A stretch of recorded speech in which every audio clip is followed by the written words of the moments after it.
have to hit record for it to record. But it's, Jana's graciously allowed us to record it for our own guild purpose. And what Jana would like to do is she'd like to start with when she does her demo, if everybody could stay on mute. If you do have a question, please unmute yourself and feel free to ask Jana. And Please. we're going to try it that way. And if it gets to be just too hectic or too hard to manage, we'll go to the next process of everybody stays muted and you type your questions into the chat. And there's a chat box down below. You click on it and you just type your question in, and then I'll read them off to Jana. Does anybody have any questions or concerns? Okay, all right. Well, I've got one. How can I get just to Jana's picture? I've got the whole full screen now. Okay, once Jana starts her demo, I'm going to put her on Spotlight and you'll be able to see her, her screen that she's working on will appear. So okay, I'll do that. And that should that should take care of it for you. Okay. Thank you. Okay, well, Barbara, would you like to introduce Miss Jana for us? Yes, I am so excited about Jana doing this for us. And thank you, Jana. All of us have built relationships through polymer clay. And sometimes they're quite unexpected. And Jana and I met briefly, like ships passing in the night at one conference, and then we were roommates on a ship to the Bahamas. So did we get to know each other. I know, like, in a closet, like, yeah. But it was a really fabulous cruise. Lisa Pavelka actually sponsored it. I think Christy Friesen was another person that was on that cruise. But my point is that these relationships are very deep. And I mean, really, it's through the graciousness of Jana and her willingness to share with us that she's here. So it's like a special favor. And I really, really appreciate it. Absolutely. Because I think everybody's new to Zoom. So Zoom is bringing us together again, which is just really, really touches my heart. And so Jana, you have evolved in your techniques, like even from intense caning all the way through to these florals. It's really exciting to have you share with us the things that now you are really most interested in. So, I haven't done this before. I've never been demo coordinator. So You're doing great. I can only say that I'm very, very authentically excited that you are here with us, and just extend a big, big, big welcome on behalf of the Guild. So I will be quiet, and Jana, please, I just welcome. All right. Well, thank you. Thank you so, so much. I will be turning off this screen here in a minute and going over to my worktop, but I just wanted to thank you for the invitation, Barbara. I think you're tremendous and you're insightful and you're deep and you're lovely. And I have so loved you from spending those days with you. And I know I've got a friend out there in the back east, as we say. So anyway, thank you very much. It's kind of weird to have you all muted now. I feel like I'm talking to myself. No, you're not. We're still here. I know you are. But regardless, thank you. I'm going to go over to my worktop and I will run through those materials quickly. I'll do it again, but I'll go more quickly. We don't want to spend a lot of time talking about them, but and in particular, the items that I think you may not have on your workspace. And so I will I don't know how to do this now. That's okay. Am I still on the face screen? I can see your face on the screen, yes. Okay, how do I do this? Okay, am I gone? Nope, you're still there. You can remove, you could stop video. You know I what? just see the doesn't- desktop. it doesn't matter. You can look at the side of my head and that's fine. So You could just close your, maybe you could just close your screen yeah. if you think that would be a. This is fine. I don't care. It's all right. Okay, so unless it's distracting. I'm gonna try, I'll stop the video for you. How's that? There you go. That's good. And this, because I really like having that on my iPad, it helps me to see what's going on. Okay, so we materials. First let me talk about what we're going to do real quickly, and then we'll talk about the materials. So I have here just a lot of little items that I've used the blossoms on, and also the accompanying leaves, and I just put them here so you could see some of the different ways I've used them. I have this little critter that I don't even know what, let's see, there we are. And is that clear? I hope that's clear. Yeah, it's clear. I use them as an accent, these blossoms, as you can see on different items, is the way that I like to use them. There are a couple of ways I do the blossoms. This one right here, I actually refer to it more as a wood blossom is what I call it, because it looks like kind of like carved wood. Can you tell me, is that picture clear? It looks clear to me. You can try holding it a little bit closer to you maybe, and a little bit, I mean, I can see it's clear. It looks Okay. clear to me, yeah. Okay, clear. thanks. Nancy says it's clear. Thank you. Yeah. From where I'm looking, it's all blurry, and I just don't want that. My whole deal is detail, and so if we can't see the detail, I'm sunk. Someone says it's dark. I've got a lamp shining directly on. I've got 3 lamps shining directly on it, so I don't know if it's still dark for someone.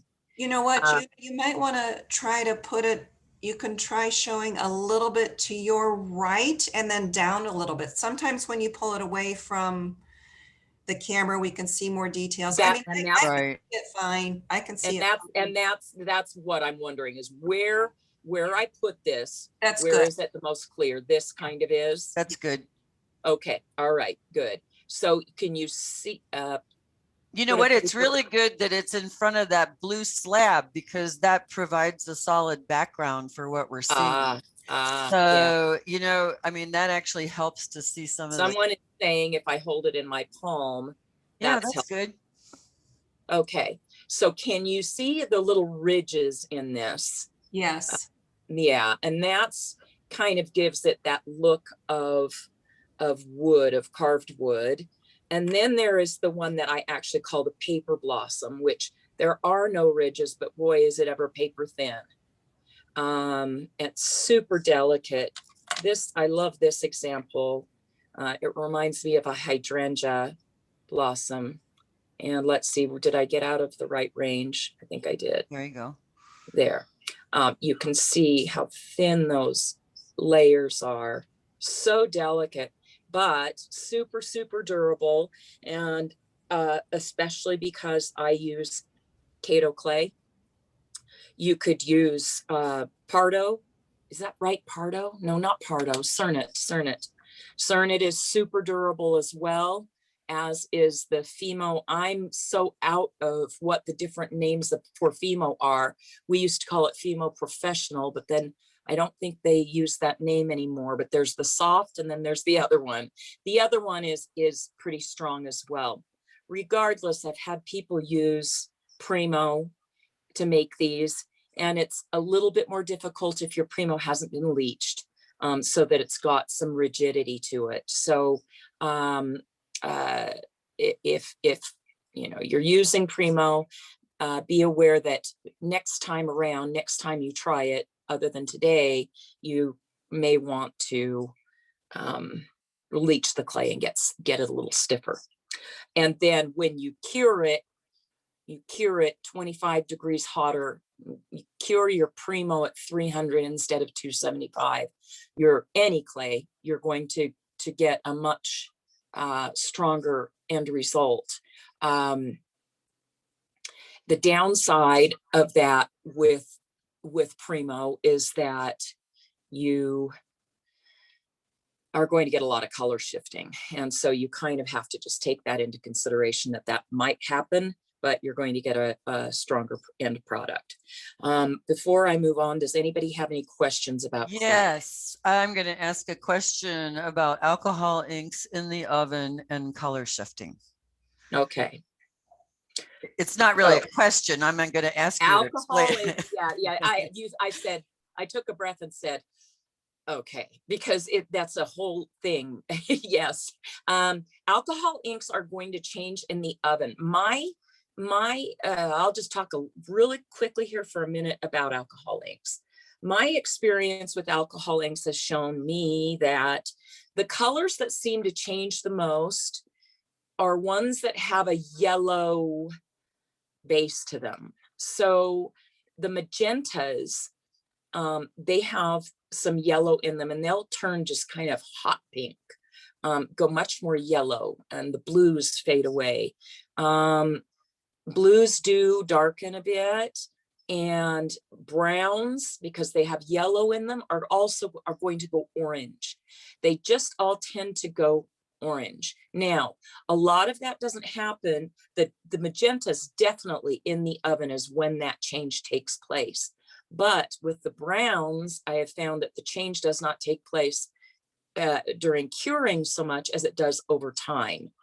Alcohol inks are not light fast. They're going to lose their color if you leave them out in the daylight, just in a room, out in a room. You need to have your customers that buy your items, if they have alcohol inks, you need to tell them to keep it in a dark, like jewelry box or something. Because if you don't, the colors are going to lighten over time and fade. I've had them fade completely away in some items when I didn't put them in a dark spot. Now, even if they're on a dark spot, they still can fade, but not very much has been my experience. But as for in the oven, I don't know, Barbara, what your experience has been as far as colors changing in the oven, but that's been mine, is mostly when they have any yellow in that color, that's when I see a change. Well, that's a really interesting question, because alcohol inks were first in Tria markers. They were made as fugitive inks for illustrators on storyboards, so that these graphic designers could show their clients a concept. And then they correlated with all the Pantone colors, in the Tria markers, so that you could get that exact color. But you know what? I mean, you're absolutely right. For us, because we're putting it into the heat, it's changing the color. Now, what I found was what you had said, the magentas, or maybe even the reds got a little pinker, or the purples got a little more magenta. Yeah. I think that also with the expanded manufacturer of alcohol inks, like, first of all, it was pretty much Ranger that came out. Well, no, Jacquard with Pinata inks, and those inks will be more saturated. So like, even between brands, whether it's Ranger or Jacquard, Rupert Gibbons Spider, whoever the manufacturers, you're going to get a different intensity with the saturation of the ink itself. So it actually could respond differently in the oven and not necessarily be color related. You know what I'm saying? Yeah. Just because there's more saturation in the manufacturer's ink. I think we have a lot to see with alcohol inks in the future. So I think this is great, just like recounting everybody's experience with it, but they're not going to fade away. I mean, I have pieces that have 15 years. So Okay. I appreciate you explaining that because I use that too. No problem. Sorry, I'm trying to take care of reverb here. And okay, that's not working. Whatever you pressed, it changed it. How it was before, you had been coming in loud and clear. Okay. Then I'll go back to that. But sorry. Oh, that's okay.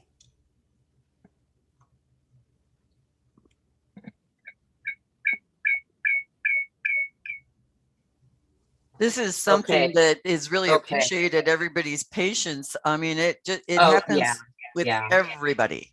So So thank you, did that Jana. work? No. Okay, can you hear me now? You've got Yeah. the reverb. Which I just Jana, you don't happen to have a pair of headphones that you can stick in one of those devices? yeah.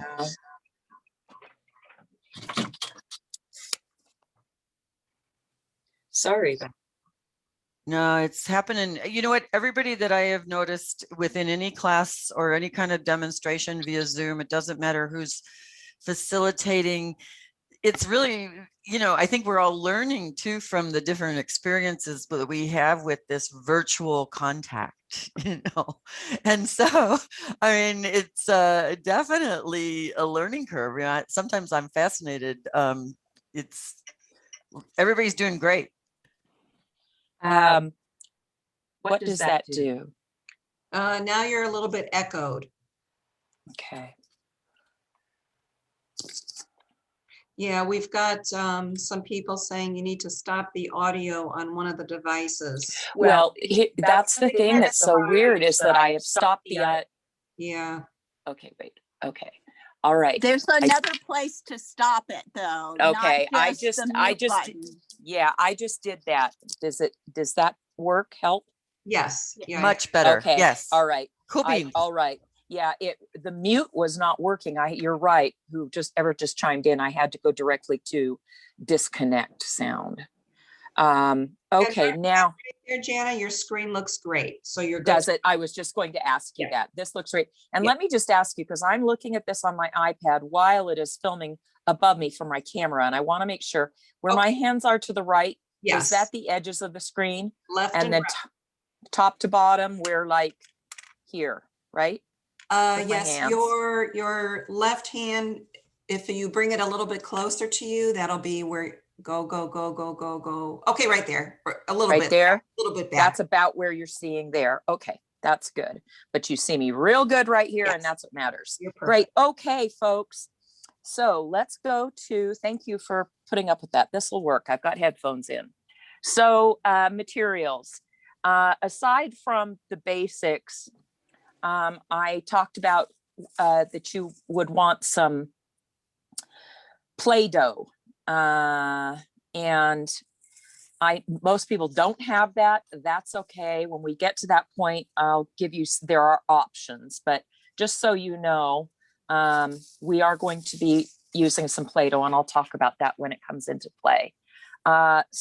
You're going to want some cookie cutters or cutters, whatever you call them. And I like to use nested ones, meaning that I go from a large size down to a smaller size. These are all flowers. They're different brands of cutters. That's great. Doesn't matter. They don't, I don't need to have them be identical, and I can have them even have a different number of petals, because some of them have 6 petals instead of 5. And then alcohol ink. I am using the color of my blossoms is going to be made from this blue, and the alcohol ink I'm going to be using on top of it is Wild Plum Adirondack. These go on my travels with me, and you can see how they've just spilled.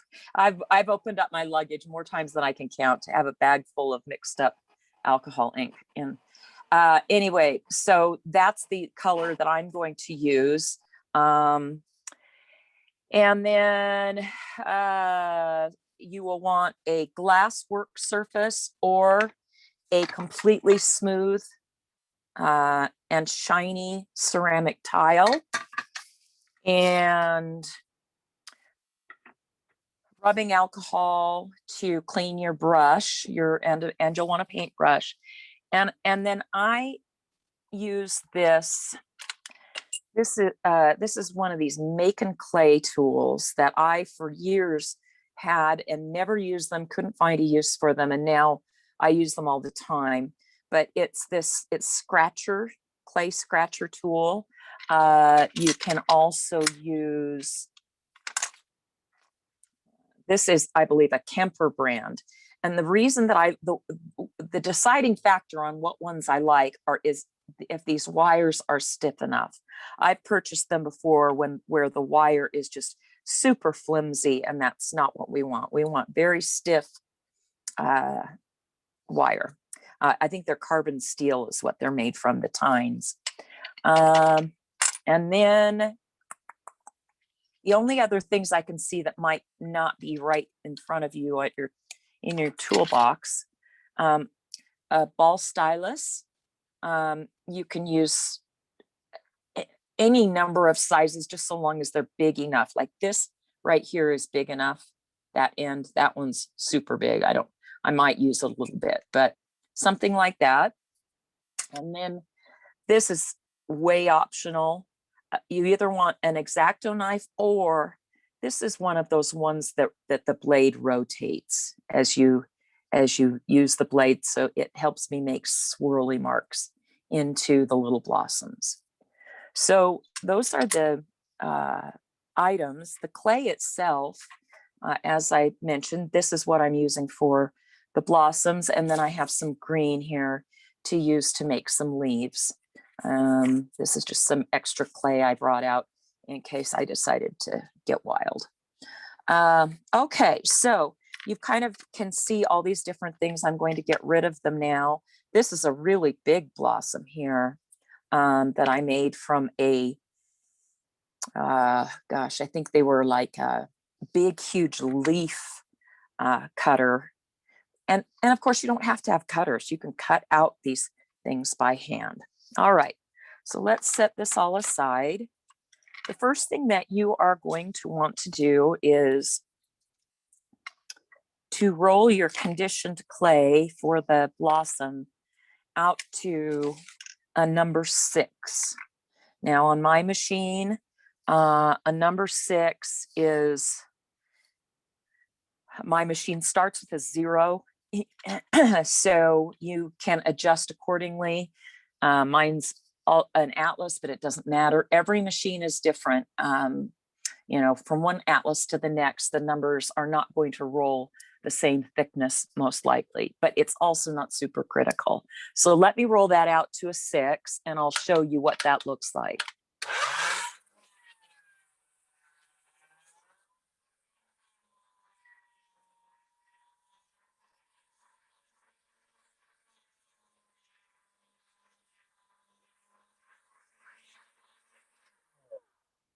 Okay, so let's cut a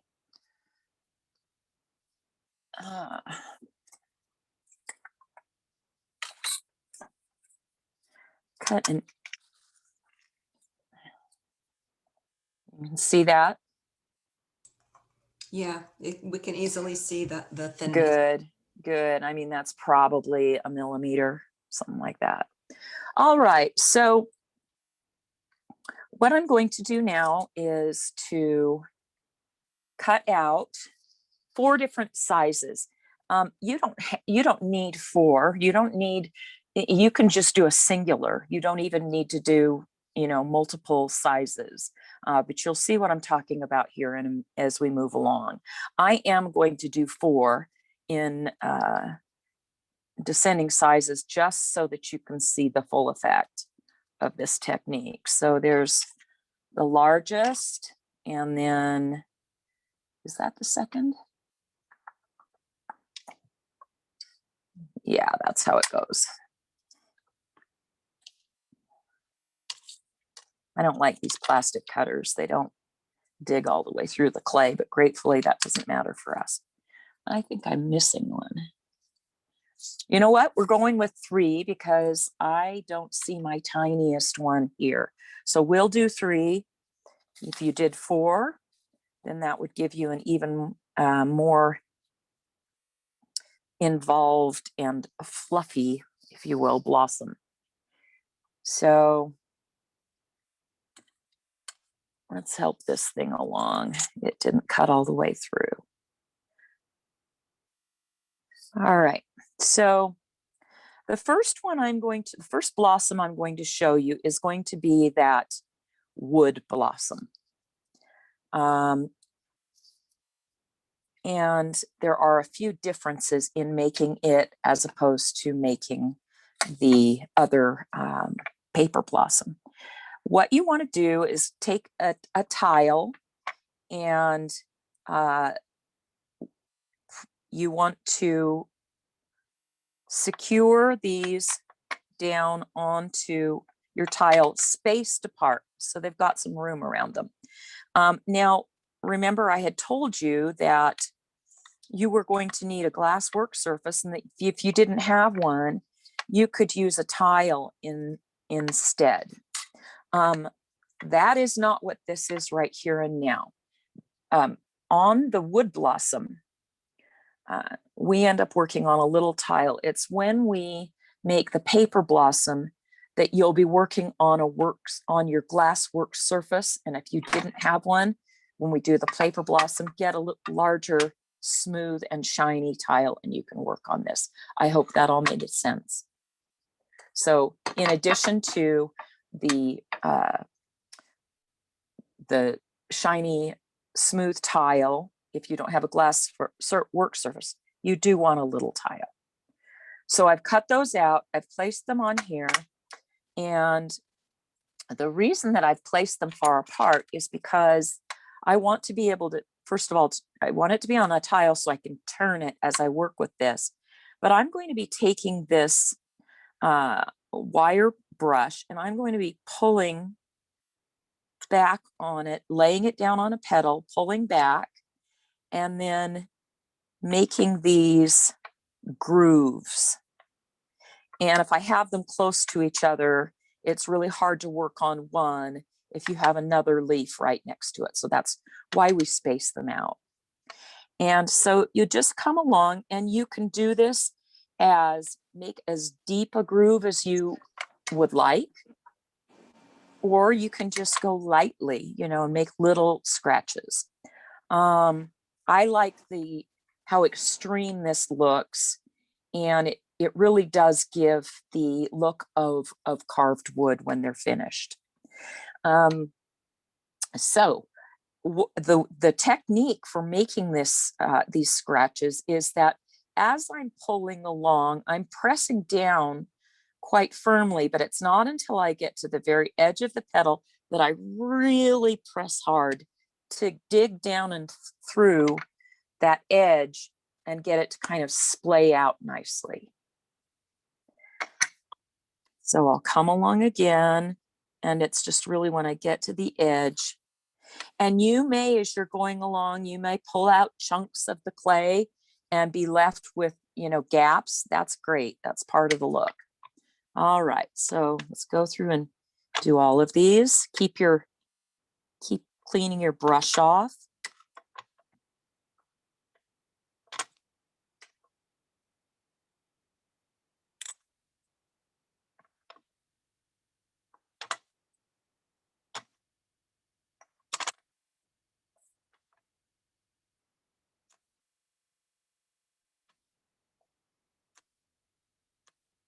All right.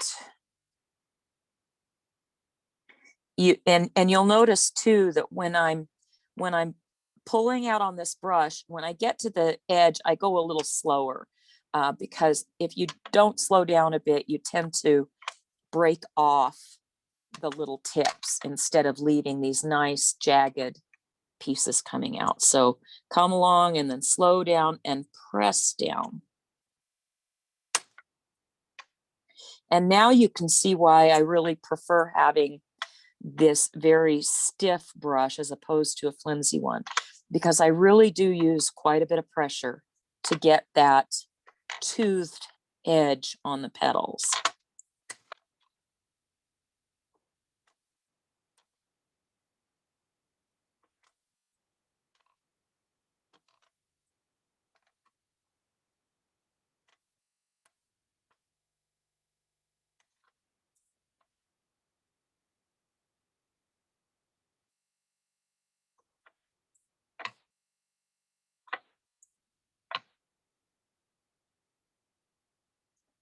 All righty.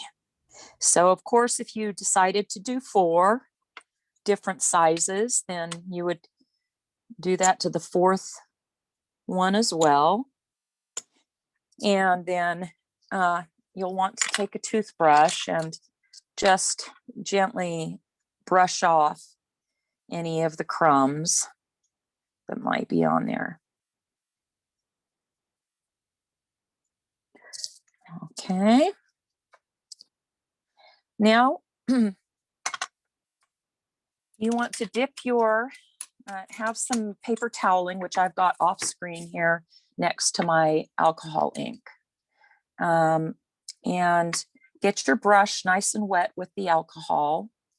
And then how I typically do it is I just like to get some, tap my brush onto the paper toweling to get off.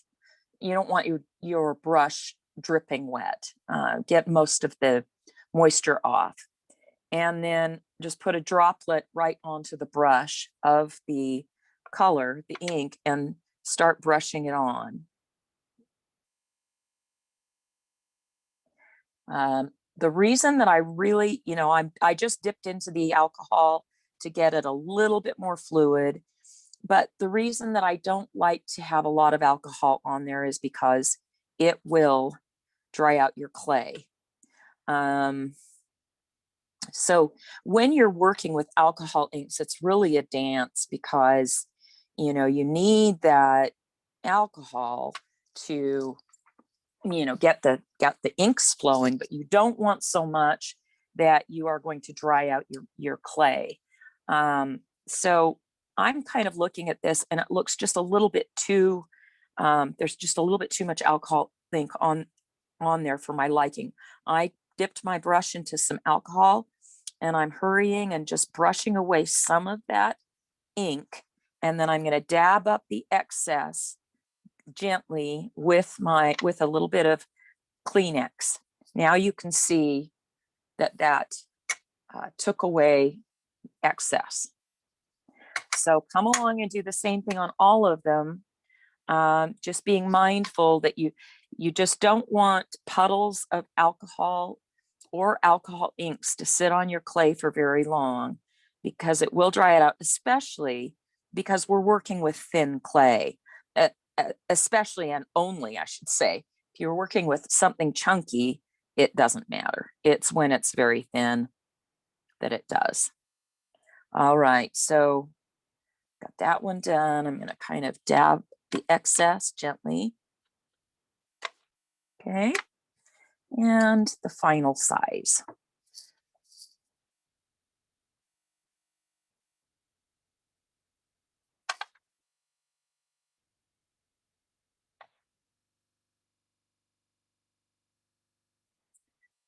If I go out of screen, that's because I'm just grabbing a little tiny bit more alcohol on my brush. You really want to get it down into those crevices that you created.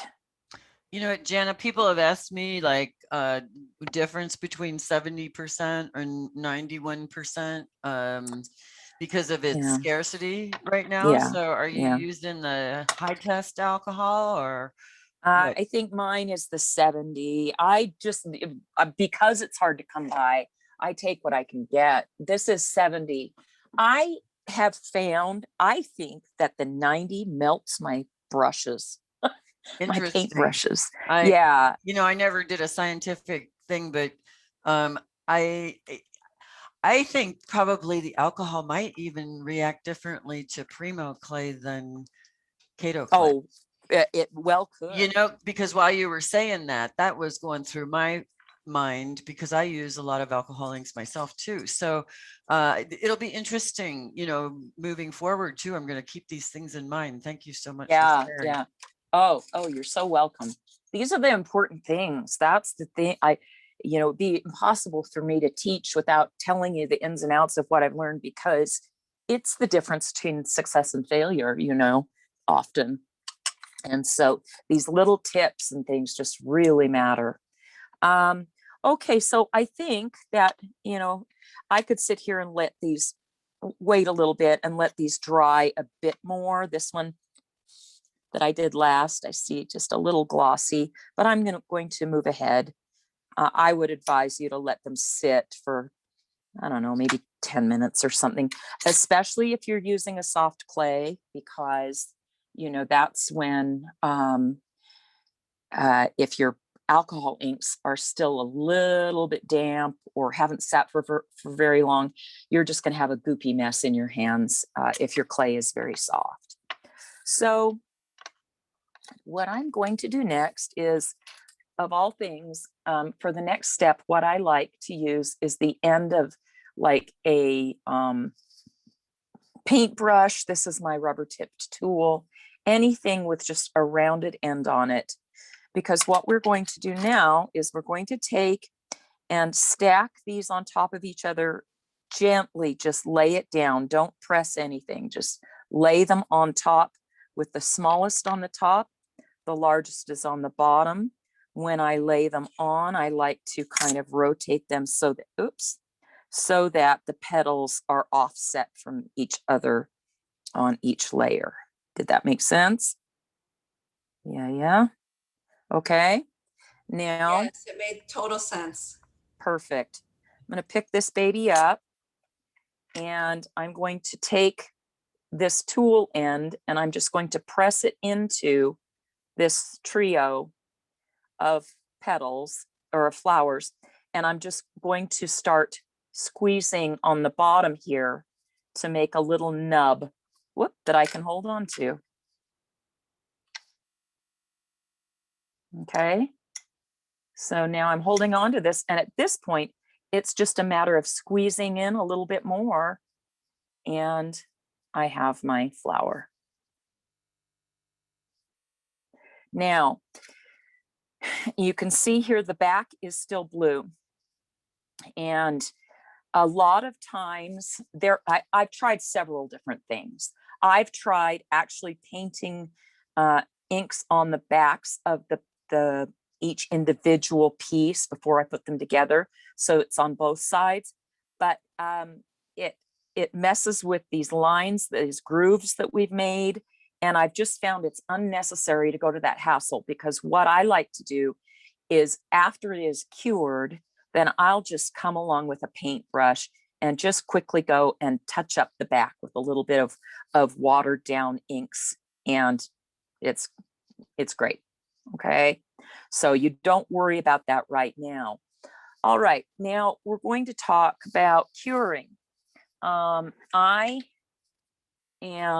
have gone to curing in sand. This is my latest development that I'm super stoked about. I've been teaching it for about a year now, and I love it. I think it's kind of brilliant.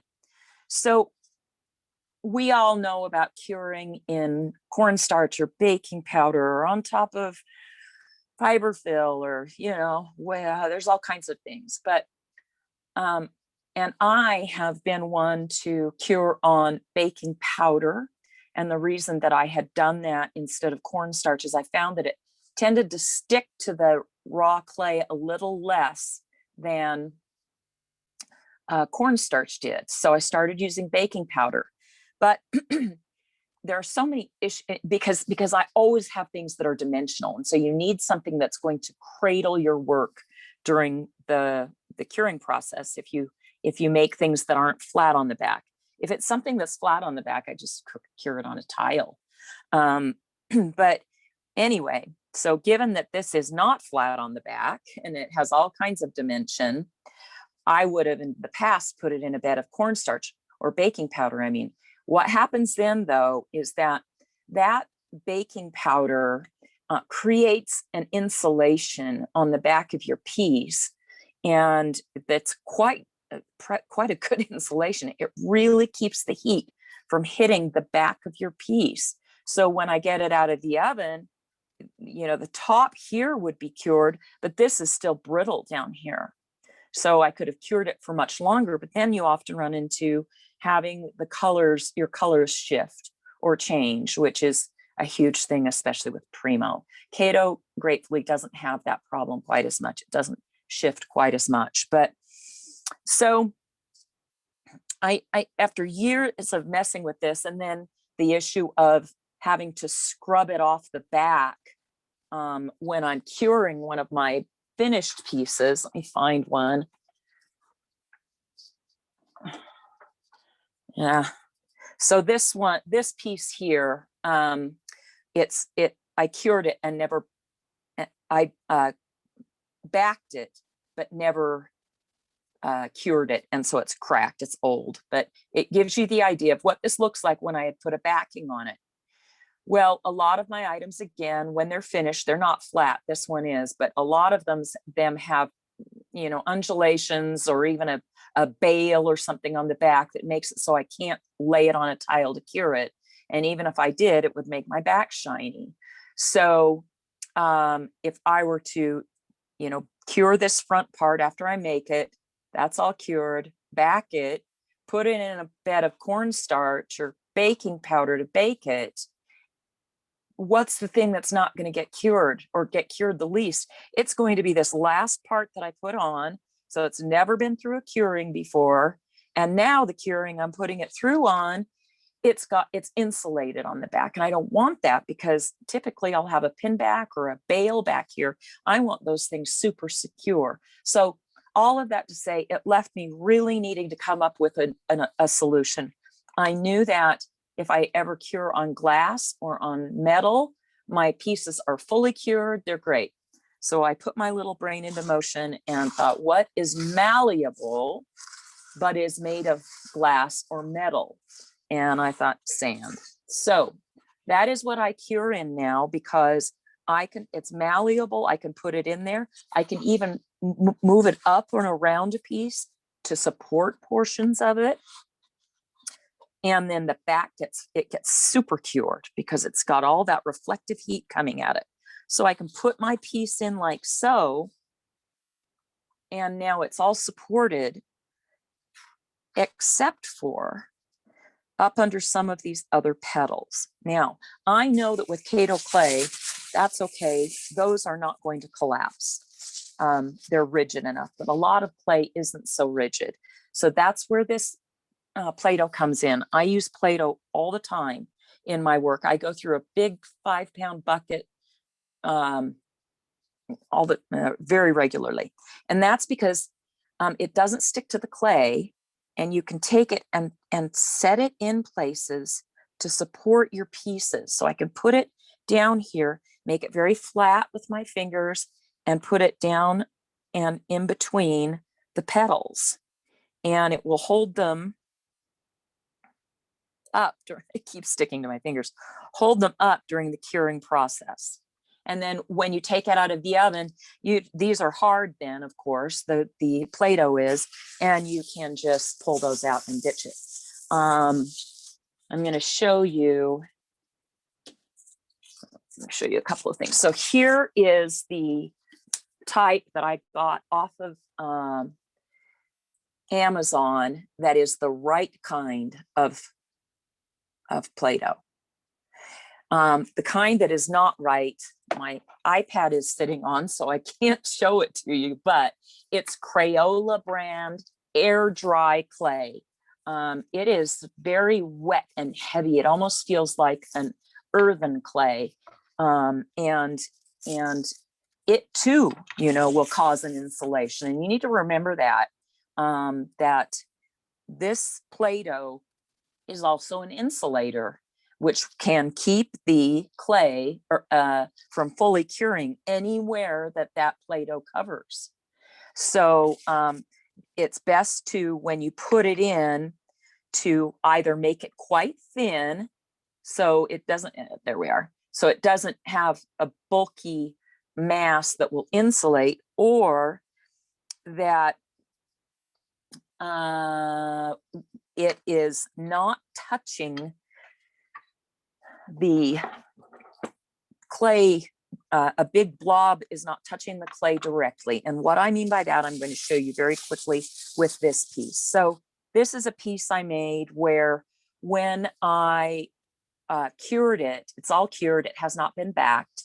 When I cured it, I was concerned about these leaves slumping.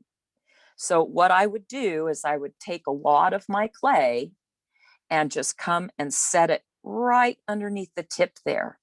So it's supporting it, but it's not completely wrapped around that leaf to the point where it might insulate it. So you're just, and what I love that's great is when you're making a piece, if it's kind of precarious, you can slide this Play-Doh up underneath and just squeeze it until it comes up and acts as a support to that leaf or whatever. Okay. So Jana, are you Yeah. saying that you basically cure the entire brooch at the same time? Those aren't like individual components that have No, been. they are. I made this and cured it.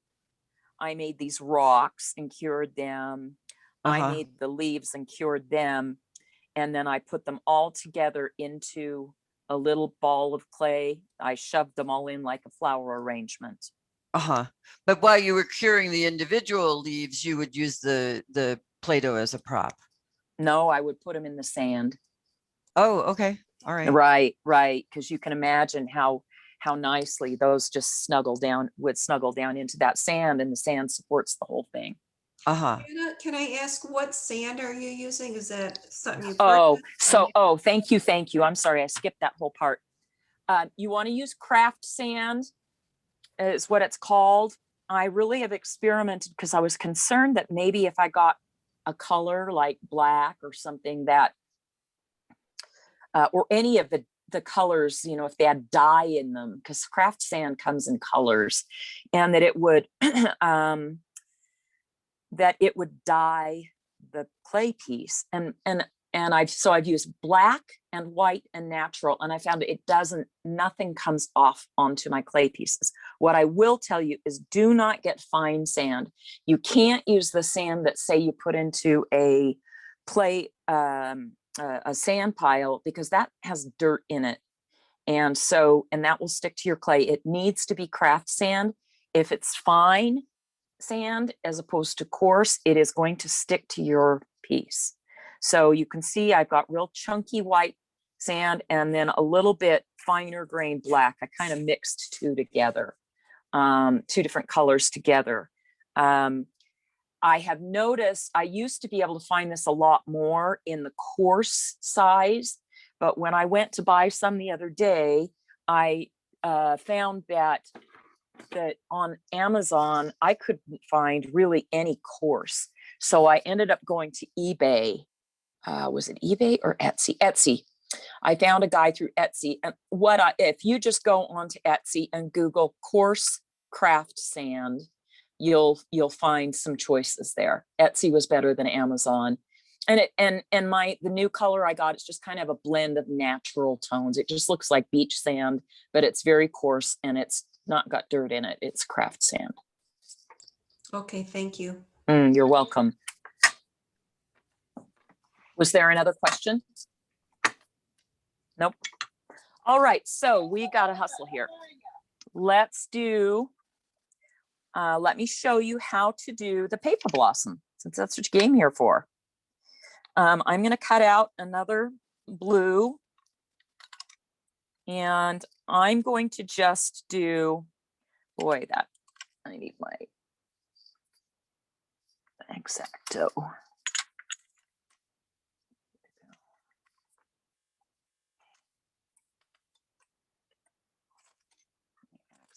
My X-Acto knife has done a disappearing act. We'll do this. Okay, so I'm just going to do two sizes, but again, you can do as many from 1 to, I found 4 is the limit. You get I've tried even to do 5, but it's just too chunky, and the flour does not, when you bring it all together after you've put the pieces on top of each other, they don't ruffle and ripple very nicely. So I'm just going to do these 2. All right.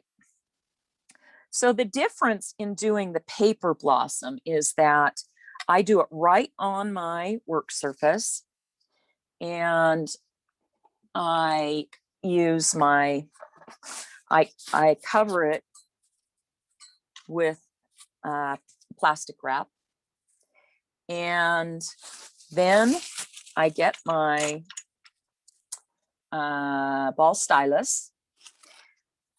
Now, what I'm going to be doing is I'm going to be coming along and I'm going to be dragging out the edges this time, but I've got plastic on top so that it doesn't rip the clay. But what I found is if I put a folded over piece of plastic on top, so essentially now there are 3 layers of plastic on top, it glides really nicely over this petal to come and give the edges to get a very thin edge. If you just do it like this, it can rip, the plastic can rip through and really mess up your petal. So I do this triple and it kind of glides along. So I'm going to come and go along and just pull out. So what I'm doing is that I'm thinning this edge, but I'm also making these little grooves in the petal as I go.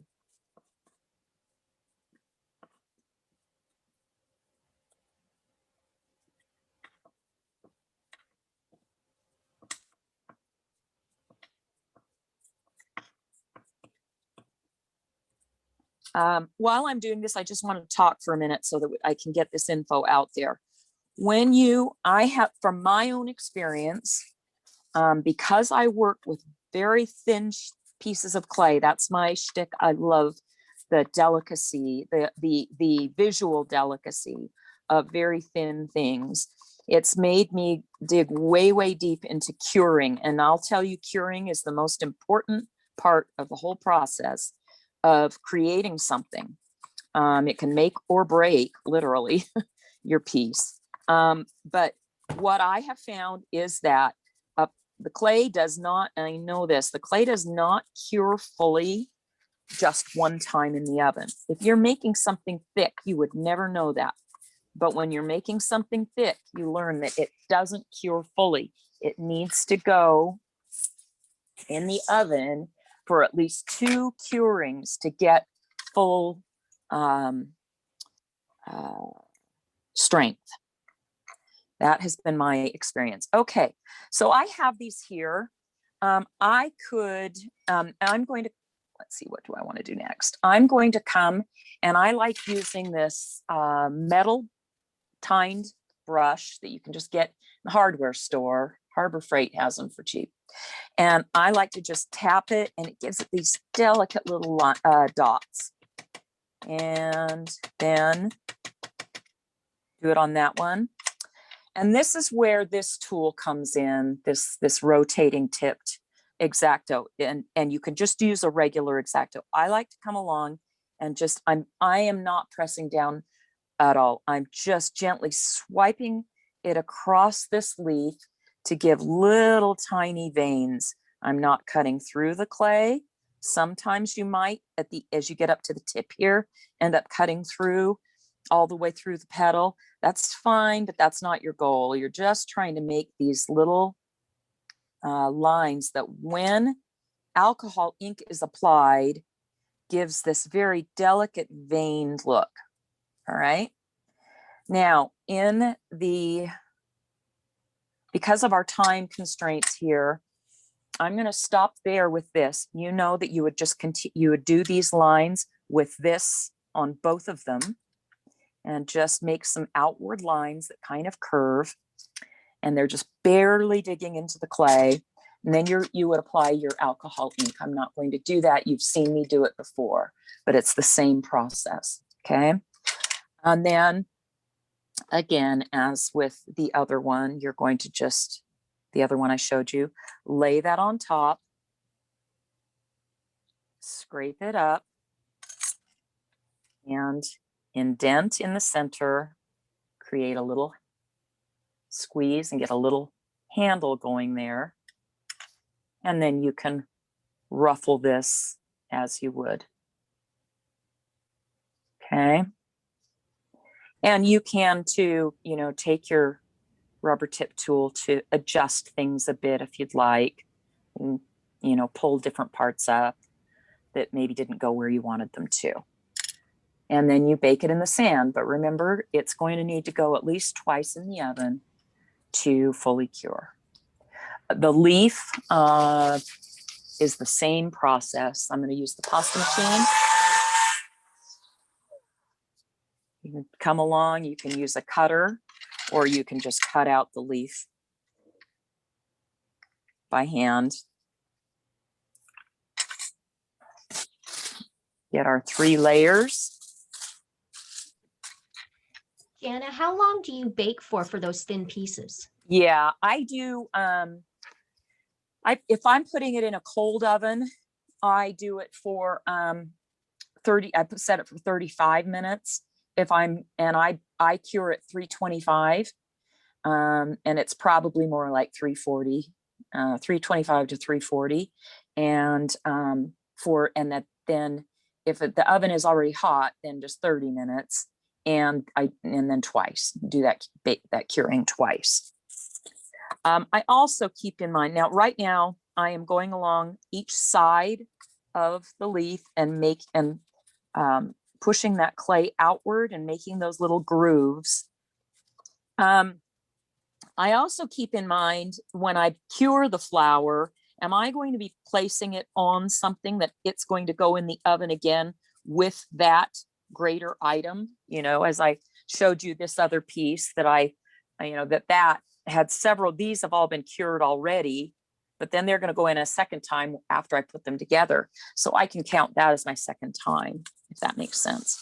Okay, so you can see that that's what I've done for the leaf. Just give a little poke, little dots. And I'm not going to carve this time. You understand the concept. And scrape that up. Now, what I like to do to shape this leaf is I like to lay the non-sharp edge of my blade down the center of the leaf and then fold it over. And I'm not sticking it to the blade. I'm just using this as kind of a frame. And then I can set it down and it will help guide me. Let me go over where you can see me better. Guide me toward pushing inward and crumpling up the leaf. So now when I go and use another blade to knock it off, I've got this fluttery thing. Jana, it's genius. All of it is genius. Well, you know, I always say it's my mom from the other side, most creative. My mother did not have a left brain. She was pure right brain creativity. And she is not here anymore, but she's with me every day. And I just say it's her. Anyway, that's that. So I did see a question on the chat about yes, the temperature that you use. thanks, Nancy. It's good to see your name. Yes, or your face even. Yes, temperature. 325 for Cato and 300 for Primo, or whatever the package. Yeah, just basically 25 degrees hotter.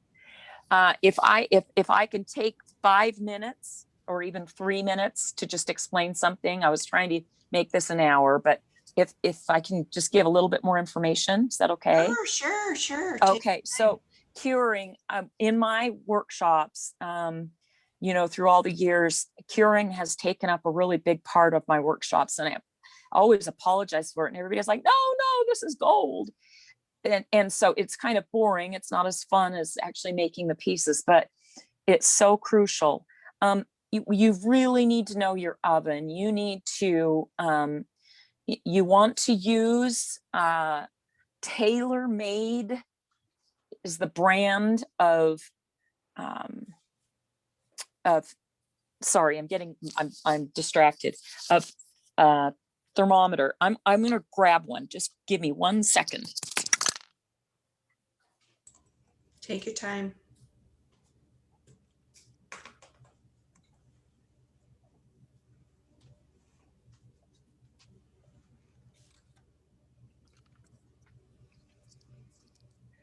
The round thermometers do not work. They're not accurate. This one is the most reliable that you're going to find. It's called Tailor. I said Tailor Made, but it's Tailor. You can get them on Amazon. They're fake mercury, if you will. It really is some kind of fake mercury, whatever that is. And so, it moves up and you can read it this way, and they are the most reliable. I put 3 in my oven because that way I always can be sure that if 2 are reading the same and 1 isn't, I know it's probably on its way out. And that's what my situation is now. I have 3 in my oven and 2 of them are always spot on and 1 is off. And so I know it's kind of on its way out now. But that's the best way to know the temperature of your oven. Now, to calibrate your oven, that is, that's how you would do it. You would turn your oven to, say, in my case, 325.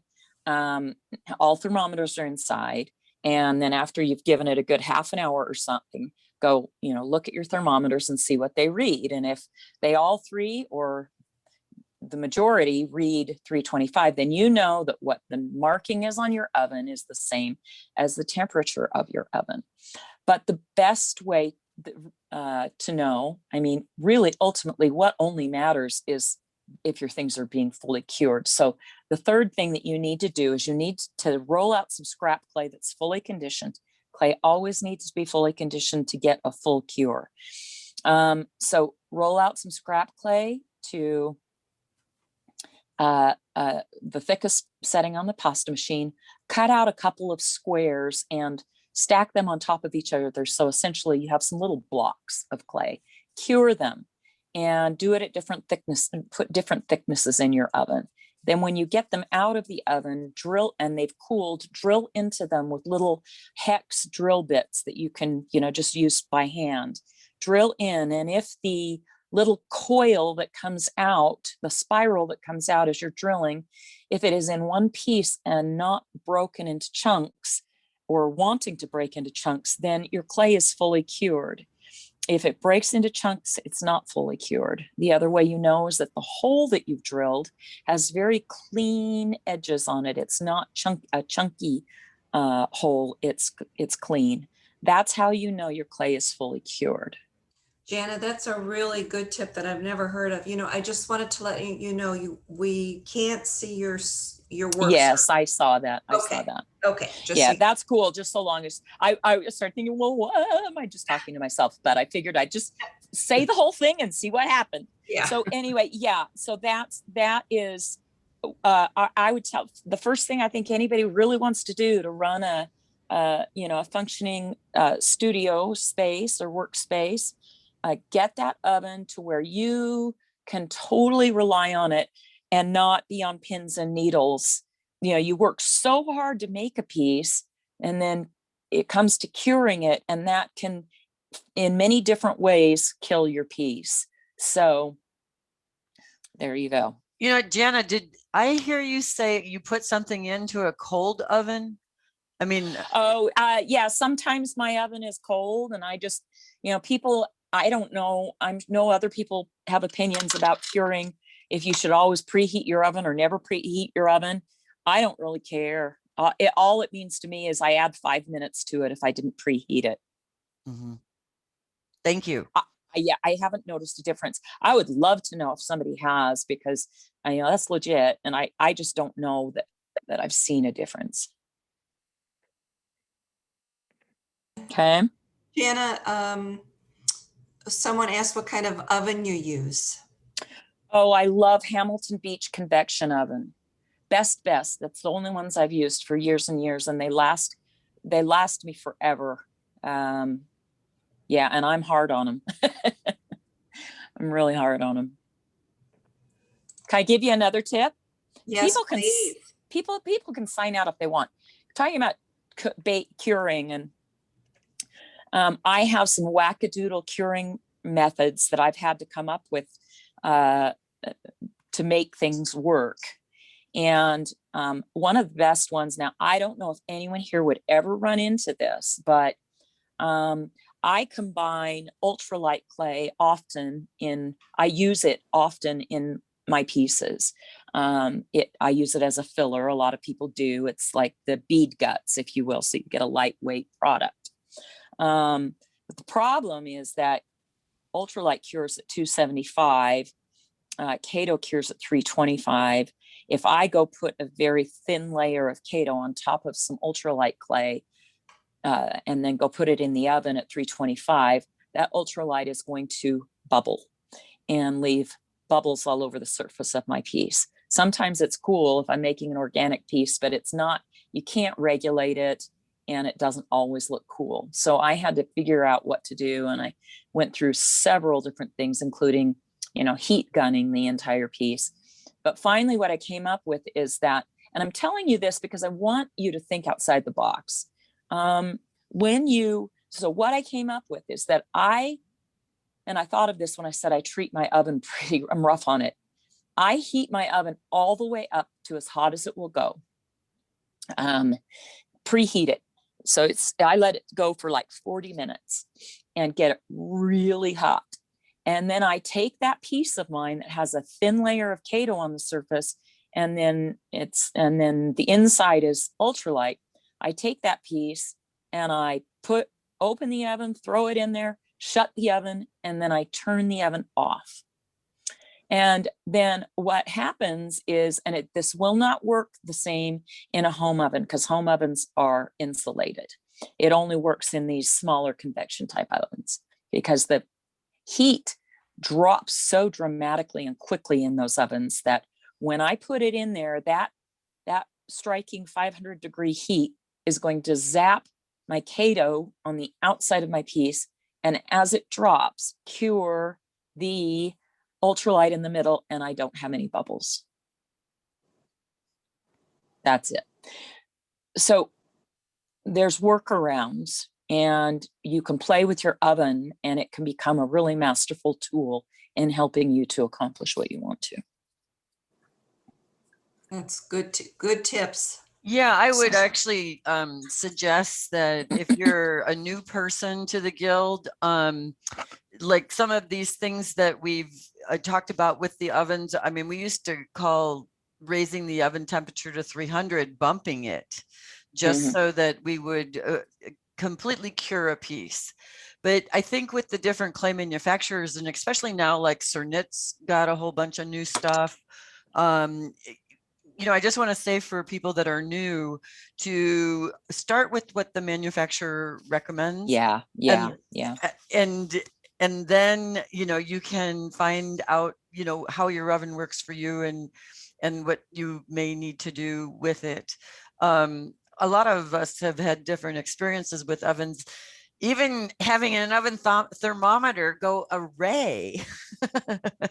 Oh, imagine yeah. that. Well, yeah. And that's why I say have 3. You can turn me back on camera too. I'm done with my worktop. Jana, I just want to say thank you so very much. I mean, even when the short times that we've crossed paths, you have so many sort of tidbits of information to glean from, and especially your experience baking with the cornstarch and the baking powder. I mean, I never in a million years would I have realized that was actually an insulation, that may prevent from accurate curing.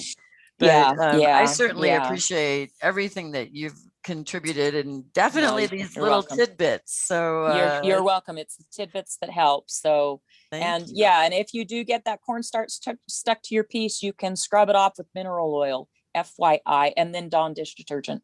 Mineral oil is a petroleum product, just as the polymer clay is, and so they work together, and it will finally dislodge some of that stuff that's stuck to the back. That's just another little tip.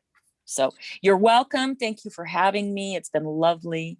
I had one more question. Oh, about the Cos clay. Yeah. I saw that come by. Yes. I have never used it, and I don't really know anything about it. Is it just like another brand of polymer clay, essentially? Anybody? Lori, do you know? It's a lot more flexible. Okay. Carol, you mean after it's cured? Yeah, after it's cured, it's bendable. And what does it cure at? What temperature? The I same as think- Primo. I think it's 275. Yeah. It the is- same as Primo, okay. It is Okay. 275. Supposedly when it's Okay. completely cured, it will be Bye-bye, very, Mindy. very flexible. Okay. You could try it, because if it's flexible, that means it's not brittle, so it might work well. I wonder how soft it would be while it's raw, and as you're working with it while it's raw, is it, just too soft and it's going to flop all over and you won't be able to make the shape of the flowers. I'd give it a try. I heard a presentation yesterday by the developers, and they said that it works sort of like Kato. Really? It's a drier clay.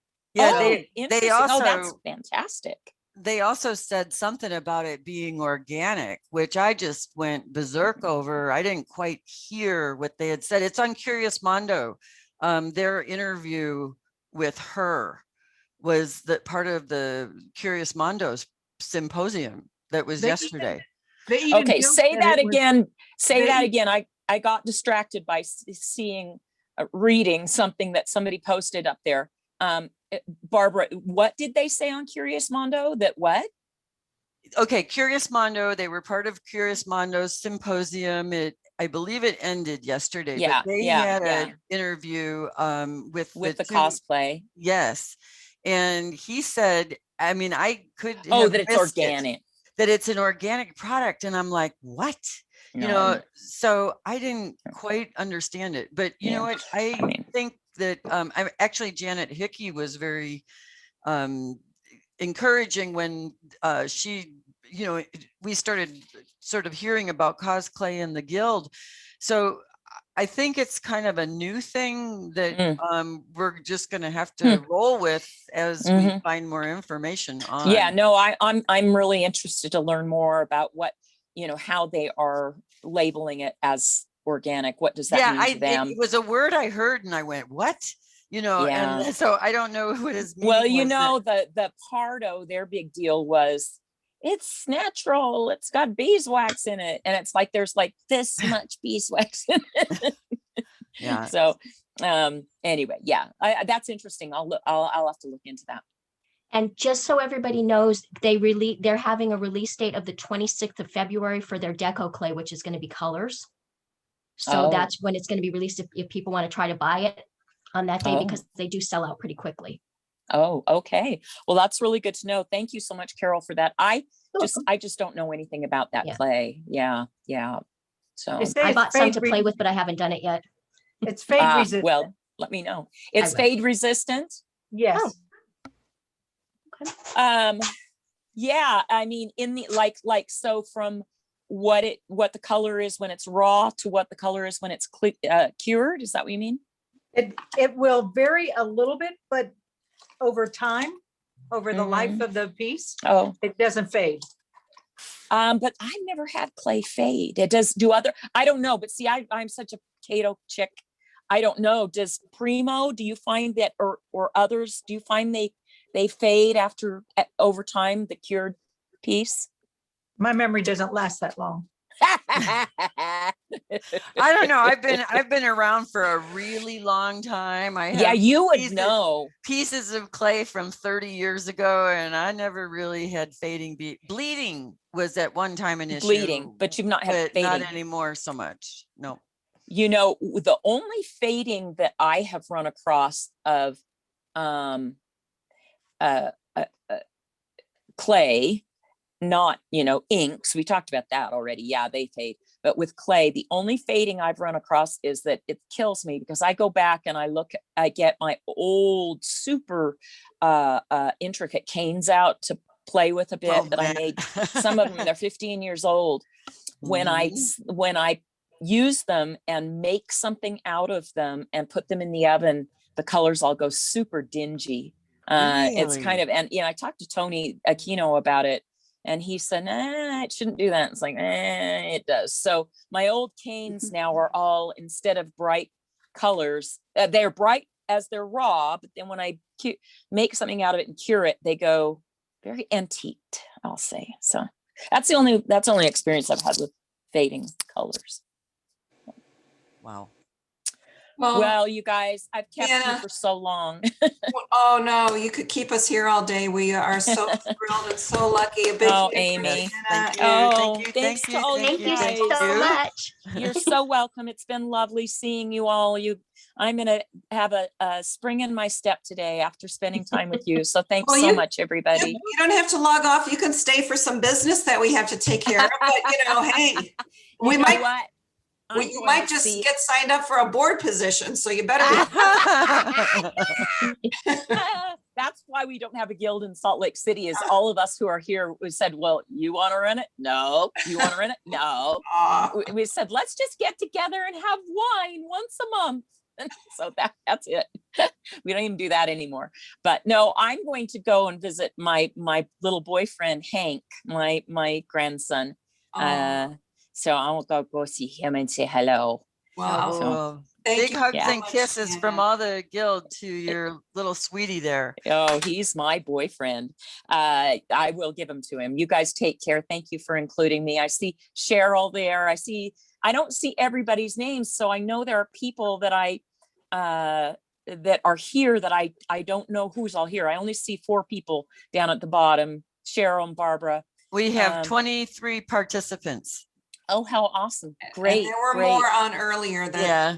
Oh, Yeah. okay. Yeah. Oh, that's great. That's Yeah. great. I wish I had seen all the names, and I want to say hi to everybody personally, but can't do it.